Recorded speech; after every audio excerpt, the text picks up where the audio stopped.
Hey, salut à tous, c'est Ferrazza et aujourd'hui on se retrouve sur une petite vidéo pour parler de l'Apple Watch Série 7 et pourquoi j'estime, et même je pense avoir raison, sur le fait que elle n'était pas censée ressembler à ça au démarrage. Mais avant de commencer, n'hésite pas à t'abonner si tu aimes mes contenus, je t'invite d'ailleurs à aller voir le reste de ce que j'ai fait sur ma chaîne et à lâcher un petit pouce bleu parce que si tu le sais pas encore, sur YouTube, le référencement c'est important et ce genre d'action ça peut beaucoup aider. Merci si tu le fais. On passe tout de suite au sujet. Alors Apple a annoncé le 14 septembre sa nouvelle Apple Watch.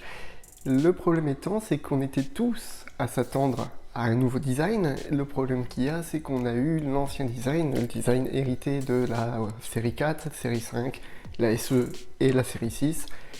Bref, rien de bien nouveau, alors que bon nombre de rumeurs annonçaient des bords plats pour faire un peu en continuité avec l'iPhone 12, l'iPhone 13, les iPad Pro, iPad Air et iPad Mini, nouvelle génération, bref, toute la nouvelle gamme d'Apple, et c'est pas le cas. De plus, rien de nouveau du côté du processeur, des capteurs, les seules choses qui changent c'est l'écran, plus grand, plus lumineux, et la recharge qui est 33% plus rapide que l'ancienne génération. Seulement, quand on regarde un peu plus en détail et surtout du côté des leakers, on se rend compte qu'ils ont été tout autant surpris que nous lorsque la série 7 a été annoncée.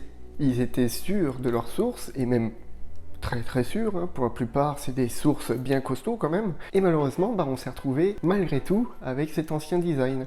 Alors beaucoup parlent de Apple a un petit peu trollé, ils ont balancé des fausses informations pour que les leakers tombent dedans et puis pouf, allez hop, vous annoncez ça, et non, vous n'aurez pas ça. Mais j'y crois pas. Personnellement, je n'y crois pas et je vais vous expliquer pourquoi. En fait, si on regarde un petit peu, 2 semaines avant les annonces des nouveaux produits Apple lors de la keynote, il y a une sorte de petit communiqué, une sorte de petite alerte, une sorte de rumeur qui est passée et qui disait tout simplement que l'Apple Watch Série 7 aurait du retard. Alors, oui, c'est pas rare qu'il y ait du retard sur les produits techniques. Le problème qu'il y a, c'est que généralement, c'est parce qu'ils n'ont pas su s'approvisionner en puces, ou tout simplement que le produit n'est pas encore tout à fait fini. Là, l'excuse qui a été donnée, c'est que le cadre a quelque peu changé et est plus complexe. Bref, les composants intérieurs ne rentrent pas aussi facilement que pour la série 6. Sauf que on en revient là où j'ai commencé, c'est le même design, c'est la même forme, même taille, même composant à l'intérieur et que c'est un écran légèrement plus grand, c'est pas ça qui va faire la différence avec si ça rentre ou pas. Pareil pour la partie recharge, rien de bien nouveau là-dedans. Bref, ça semble un petit peu du pipeau. Comment expliquer qu'Apple, après une certaine expérience sur ce modèle-là, comment expliquer qu'il n'arrive pas à refaire rentrer les mêmes composants dans la série 7? Pour moi, c'est que tout simplement l'Apple Watch ne devait pas ressembler à ça. Elle devait prendre la forme que tout le monde avait entendu parler, les fameux bords plats. Le problème qu'il y a, c'est que oui, en effet, 2 semaines avant les annonces, Apple se rend compte que ça rentre pas si bien.